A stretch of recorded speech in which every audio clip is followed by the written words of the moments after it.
The prehistory of Egypt spans the period from earliest human settlement to the beginning of the early dynastic period of Egypt in c. 3100 BC, starting with the first pharaoh Numa. The pre-dynastic period is traditionally equivalent to the Neolithic period, beginning c.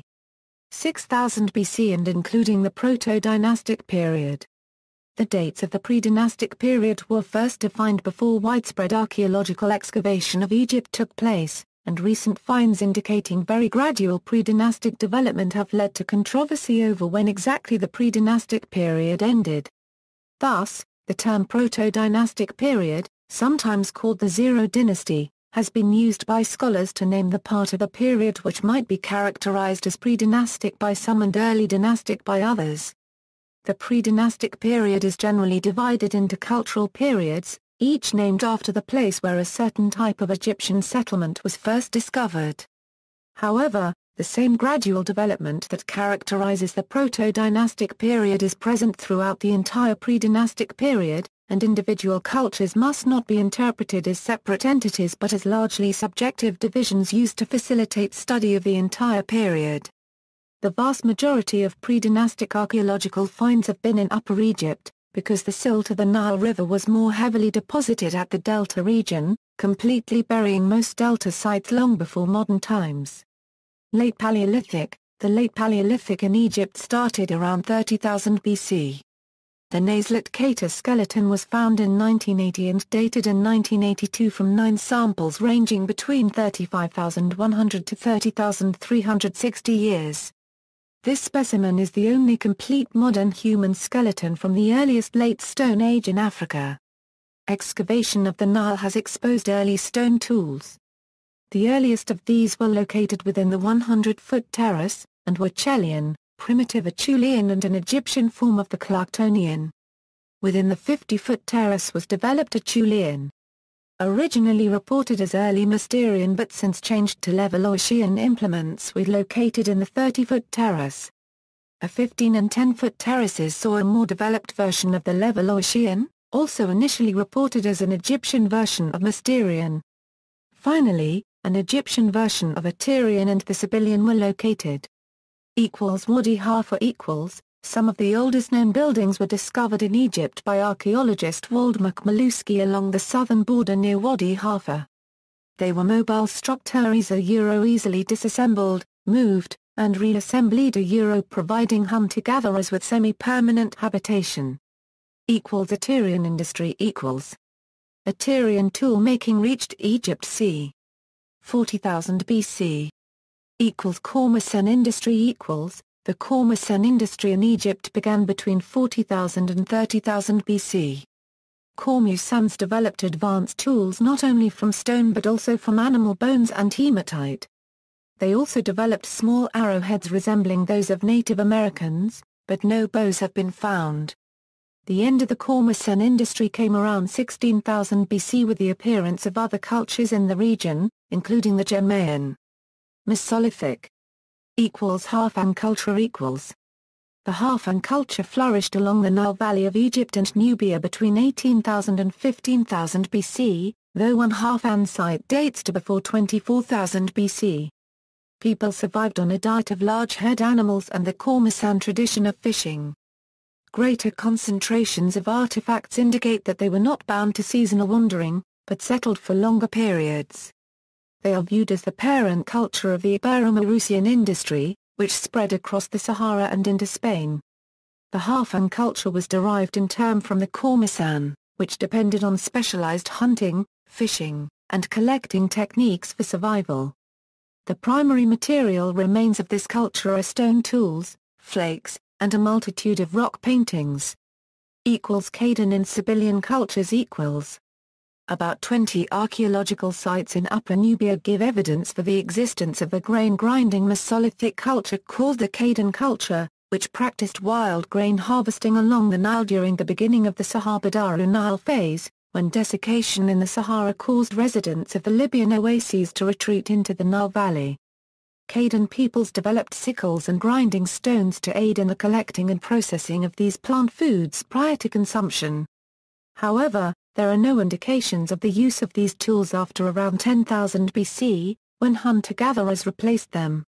In Egypt, analyses of pollen found at archaeological sites indicate that the Sabellian culture were gathering wheat and barley. Domesticated seeds were not found. It has been hypothesized that the sedentary lifestyle used by farmers led to increased warfare, which was detrimental to farming and brought this period to an end. Harufian culture equals. The Harufians are viewed as migrating out of the Fayum and the eastern deserts of Egypt during the late Mesolithic to merge with the pre-pottery Neolithic B culture, whose tool assemblage resembles that of the Harufian. This assimilation led to the Circum-Arabian nomadic pastoral complex, a group of cultures that invented nomadic pastoralism, and may have been the original culture which spread Proto-Semitic languages throughout Mesopotamia. Neolithic Lower Egypt Fayum culture. Continued expansion of the desert forced the early ancestors of the Egyptians to settle around the Nile more permanently and adopt a more sedentary lifestyle. The period from 9000 to 6000 BC has left very little in the way of archaeological evidence. Around 6000 BC, Neolithic settlements appear all over Egypt. Studies based on morphological, genetic, and archaeological data have attributed these settlements to migrants from the Fertile Crescent in the Near East returning during the Egyptian and North African Neolithic, bringing agriculture to the region. However, other regions in Africa independently developed agriculture at about the same time, the Ethiopian highlands, the Sahel, and West Africa. However, some morphological and postcranial data has linked the earliest farming populations at Fayum, Marimed, and El Badari, to Near Eastern populations. The archaeological data suggests that Near Eastern domesticates were incorporated into a pre-existing foraging strategy and only slowly developed into a full-blown lifestyle, contrary to what would be expected from settler colonists from the Near East. Finally, the names for the Near Eastern domesticates imported into Egypt were not Sumerian or Proto-Semitic loanwords, which further diminishes the likelihood of a mass immigrant colonization of Lower Egypt during the transition to agriculture. Weaving is evidenced for the first time during the Fayum period. People of this period, unlike later Egyptians, buried their dead very close to, and sometimes inside, their settlements. Although archaeological sites reveal very little about this time, an examination of the many Egyptian words for city provide a hypothetical list of reasons why the Egyptians settled. In Upper Egypt, terminology indicates trade, protection of livestock, high ground for flood refuge, and sacred sites for deities. Marimed culture. From about 5000 to 4200 BC the Marimed culture, so far only known from a big settlement site at the edge of the Western Delta, flourished in Lower Egypt. The culture has strong connections to the Fayum culture as well as the Levant. People lived in small huts, produced a simple undecorated pottery and had stone tools. Cattle, sheep, goats and pigs were held. Wheat, sorghum and barley were planted. The Marimed people buried their dead within the settlement and produced clay figurines.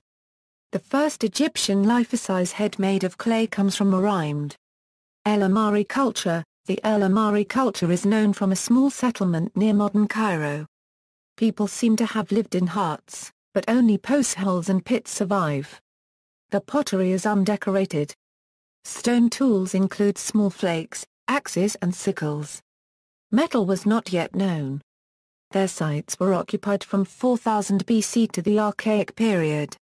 Maudi culture. The Maudi culture is the most important Lower Egyptian prehistoric culture contemporary with Naqada and two phases in Upper Egypt. The culture is best known from the site Maudi near Cairo, but is also attested in many other places in the delta to the Fayum region. Copper was known, and some copper adzes have been found. The pottery is simple and undecorated and shows, in some forms, strong connections to southern Israel. People lived in small huts, partly dug into the ground. The dead were buried in cemeteries, but with few burial goods. The Maudi culture was replaced by the Naqada III culture. Whether this happened by conquest or infiltration is still an open question. Upper Egypt Thasian culture. The Thasian culture was the next in Upper Egypt. This culture group is named for the burials found at Deir Tassa, on the east bank of the Nile between Asyut and Akhmim.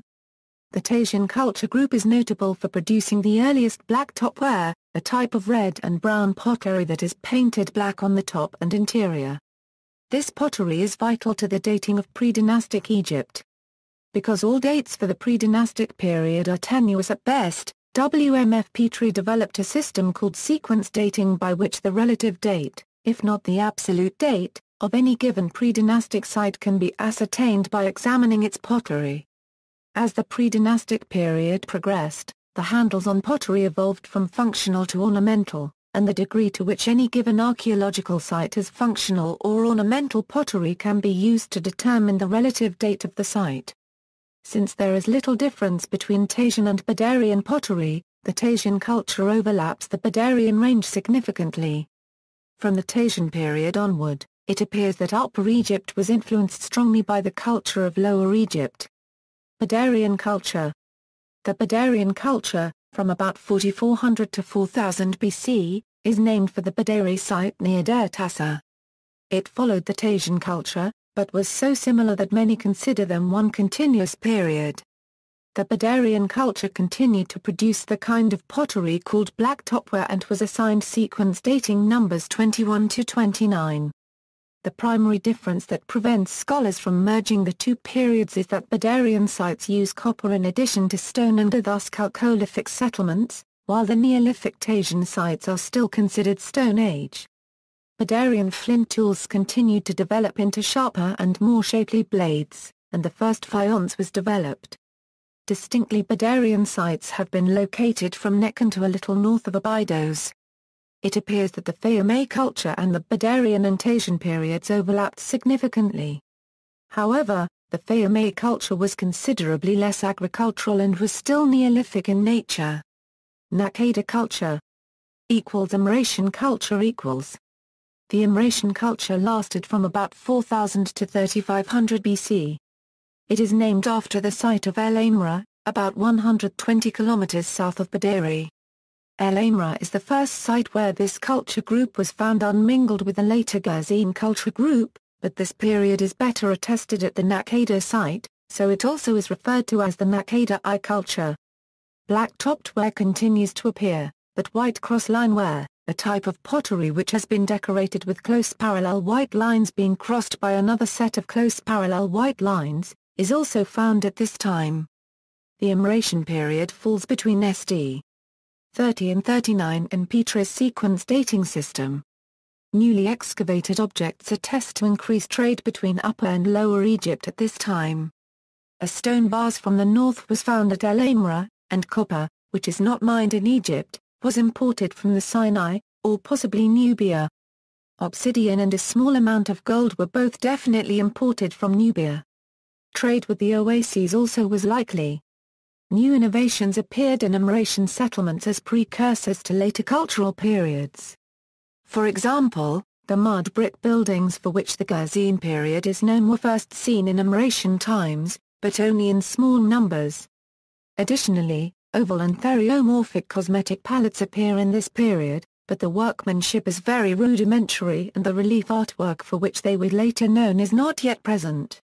Gazine culture The Gazine culture, from about 3500 to 3200 BC, is named after the site of Gazi. It was the next stage in Egyptian cultural development, and it was during this time that the foundation of dynastic Egypt was laid. Gazine culture is largely an unbroken development out of Amratian culture, starting in the delta and moving south through Upper Egypt, but failing to dislodge Amratian culture in Nubia.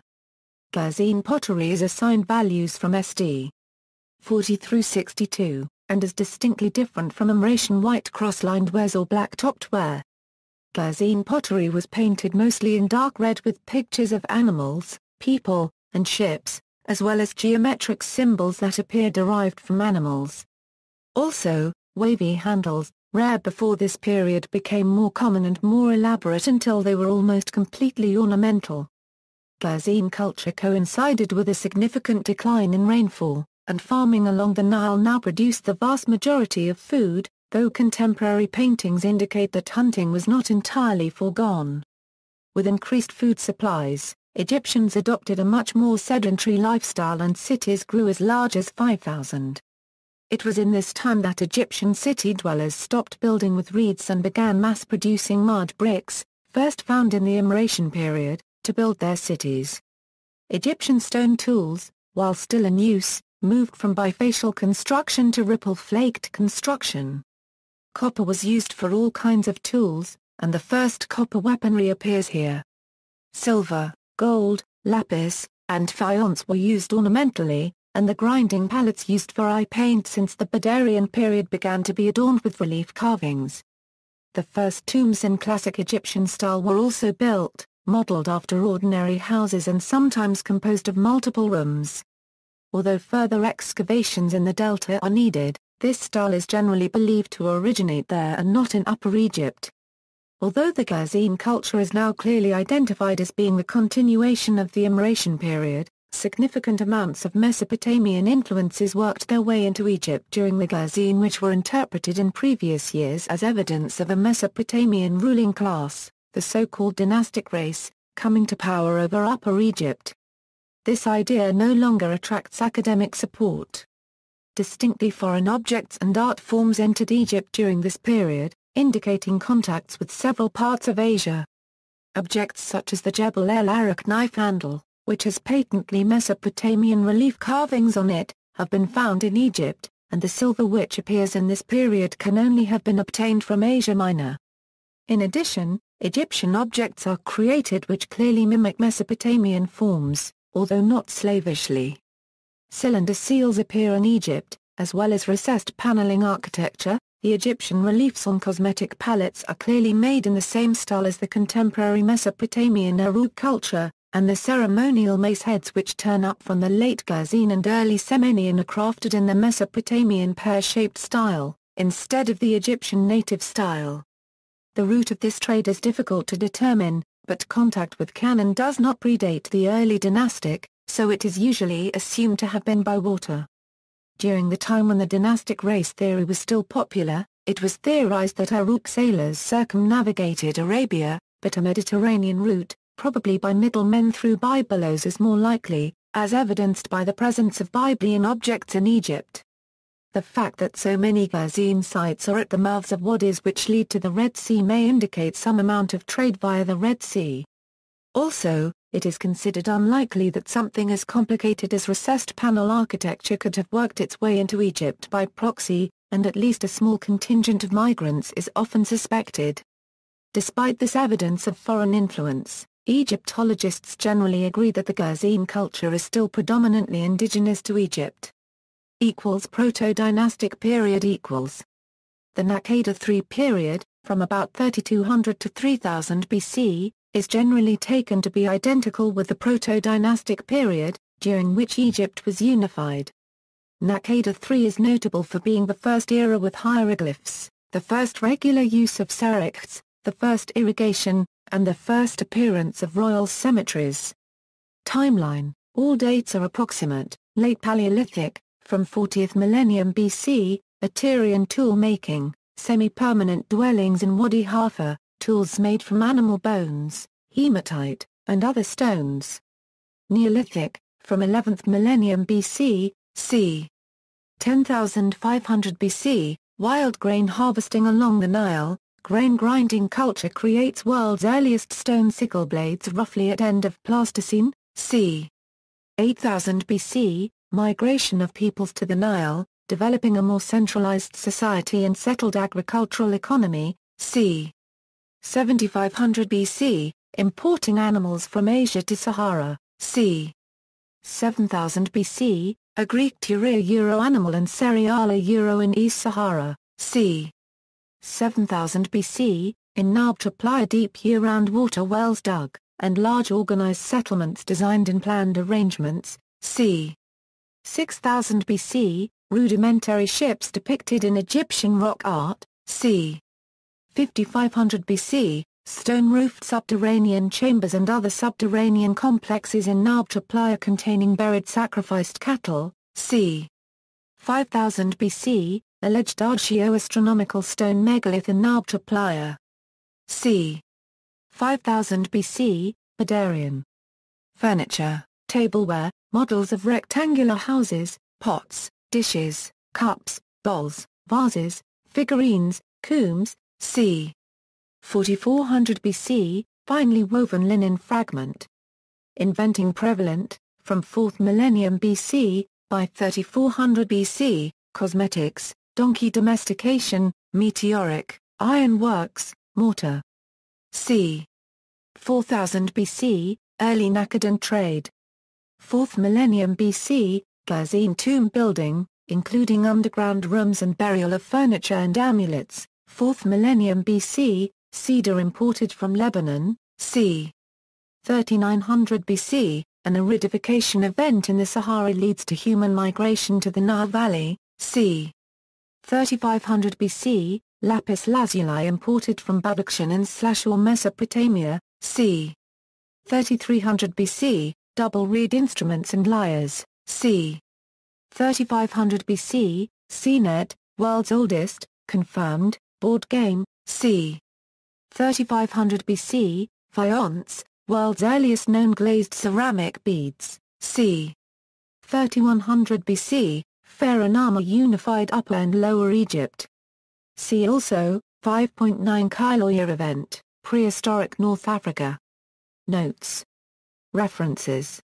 External links, Encyclopaedia Britannica, ship, from Encyclopaedia Britannica Premium Service, Ancient Egyptian History, a comprehensive and concise educational website focusing on the basic and the advanced in all aspects of ancient Egypt. Theum.com homepage, Before the Pyramids, The Origins of Egyptian Civilization, Oriental Institute.